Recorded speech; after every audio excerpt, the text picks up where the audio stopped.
So ayan guys, for today's video, ayan. So magtatanim tayo ngayon ng kutsay. Ayan. So bali nabili ko to guys na kutsay na to sa online. Ayan. So 50 plus yung isa niyan, isang balot. So medyo may kamaran din. 5 pieces ang kada isang balot.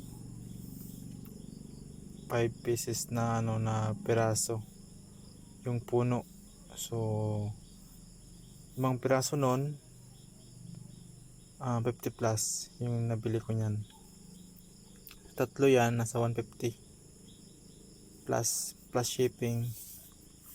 So ayan, bali may tissue nga pala siya guys para hindi siya masira. Ayan. So pagdating sa akin, yung sa parcel, nakabalot kasi yan sa plastic so hindi pa naman siya natuyo, okay pa naman. Kaya ayan, itatanim ko siya dito sa lupa. So subukan ko na padamihin dito sa amin kasi gamot daw to sa sa mga barado na ugat. So subukan ko na padamihin dito. So medyo matagal ito padamihin kasi sa tingin ko parang siya, matagal talaga.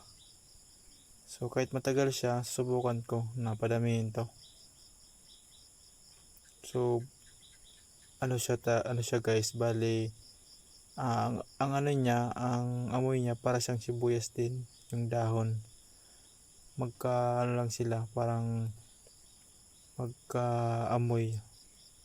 Pero yung itsura niyan iba sa dahong sibuyas.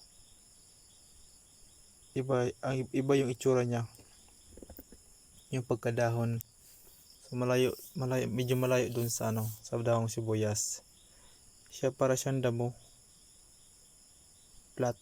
Samantala yung dahong sibuyas o kutsay, na isang kutsay, kasi tatlong klase yata ito ng kutsay yung parang Chinese kutsay yata yun iba yung niya, hugis siya na pabilog yung dahon, saka malit lang siya. Ito ay yung dahon nito ay flat, paba na flat, para siyang palay yung itsura niya, yung dahon. Tapos ang amoy niya, pag pinisil mo yung dahon sibuyas din, hindi lang siya masyado matapang. Pero yun, parang siya, magkapareho yung itsura.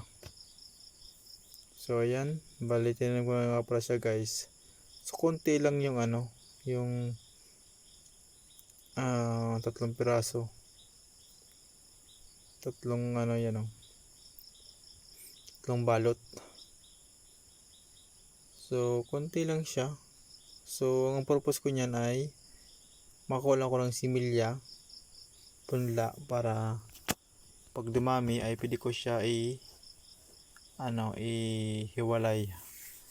So padamihin ko na lang para hindi siya maubos.